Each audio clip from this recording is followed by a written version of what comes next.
ဖေဟာဆက်တီရောသုံးတယ်ဆက်တီရောသုံးတော့သူတို့မိသားစုဝင်နေရရောဟိုဖြစ်တာလေပြောထားတယ်ဆိုတာကဟိုဒီကဓာတ်ပေါ်တွေကထုတ်လို့မရတော့အမှလုပ်နေဟိုနာကအလောင်းအဝင်ဘောက်ကလောင်းရကြတော့ဘလို့မှထုတ်လို့မရဘူးဒီလိုလုပ်လို့မရဘူးသူ့မိသားစုဝင်နေဒီဖက်ပြီးတော့အခုဒီညမလေးရဲ့မိသားစုဝင်နေသူတယောက်ပဲရှိရတယ်ဟိုအဖေကတော့ခဏကအဖေကပြန်လွတ်လိုက်တယ်အမေကမနေ့ကနေညနေပိုင်းကနေအမေကိုလဲထား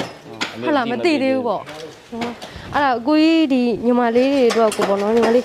ဟိုကုသိုလ်ကောင်းမှုလုပ်လို့ရအောင်9သိန်းလူပေးခဲ့မယ်နော်ဟုတ်လားဒီညီမလေးရဲ့ဒီနာရေးတော့ပေါ့နော်ဟိုရပါတယ်ဟိုဟာလေလိုအပ်တာလေးကုသိုလ်ကောင်းမှုတွေလုပ်ဖို့နော်ဟုတ်လုပ်ပြီးလိုက်ပါ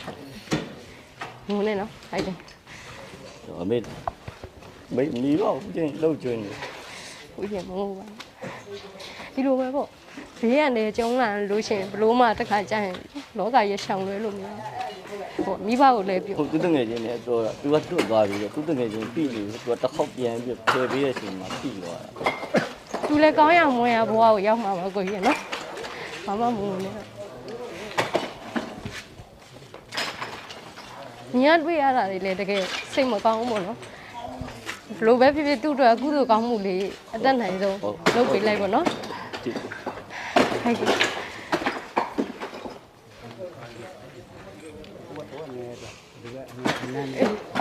ကဲ့ဒါပစ္စည်းတွေရောငွေသားတွေရောပါသေးတယ်ပေါ့နော်အဲ့ဒါလေးတွေတက်ပြီးတော့လူချင်တယ်အဲ့လိုမျိုးပေါ့နော်ဟုတ်ကျွန်တော်တို့ကဘယ်လိုဆက်ပြီးဆောင်ရွက်ပေးရမလဲမအကိုကြီးတို့ကနေပြီးတော့လိုက်ပြီးတော့ပို့ပေးပြီးတော့အဲ့လိုပစ္စည်းလေးတွေလိုက်ကူပြီးတော့ဝေပေးရညီမလေးကလူငယ်အားလည်းနဲတော့လေမိသားစုနဲ့လာရတာဆိုတော့နော်နော်အဲ့ဒါလေးတစ်ချက်ဒါကကြတော့အကိုကြီးတို့ဒါပရိုက်တာအတင်းအတွက်ကိုအကိုကြီးတို့ဒီနောက်ထပ်ကြံရှိနေတဲ့လူတွေကဲထုတ်ဖို့အတွက်ညီမလေးနေလည်းအလူငွေပေါ့လိုအပ်တယ်များတယ်ကျွန်တော်သင်္ကားလေးနောက်နေရအေးသွားမယ်လားနော်ဟုတ်ကျေးဇူးပါ330ပါရှင်ဟုတ်ကိုကြီးတို့လည်းဟိုဟာဘာလို့ပဲဖြစ်ဖြစ်ကိုကြီးတို့အသက်အန္တရာယ်တွေရင်းပြီးတော့အခုလိုမျိုးချိုးချိုးဆဆနဲ့အခုလိုမျိုးပြည်သူတွေဝိုင်းဝန်းကူညီပေးတဲ့အတွက်ကျေးဇူးအများကြီးတင်ပါတယ်လို့ပြောချင်ပါတယ်မဟုတ်လက်ရှိရမဟုတ်လို့ပစ္စည်းကဘာတွေပါလဲပစ္စည်းကဒီထက်မှာကိုကြီး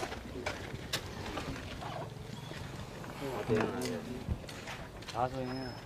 တော့အဲ့လိုမျိုးကတော့ဟိုကျွန်တော်ဒီချိန်ထီးထီးရောက်သွားမယ်ဆိုတော့မန်လေးဆေးကိုသွားတာသွားမယ်လေအဲ့ဒါအကိုကြီးတို့တစ်ချက်ဒီမဲ့တားအနေနဲ့ဒီမဲ့ငွေသားတွေကစတာတစ်ခါတည်းဒီလိုထည့်ပေးလာဟိုမှာကြတော့လေအဲ့လိုမျိုးတစ်ခါတည်းဟိုလိုမျိုးဆေးကိုသွားမယ်လေရတယ်သွားမယ်အကိုကြီးတစ်ချက်လိုက်လုပ်ပေးအောင်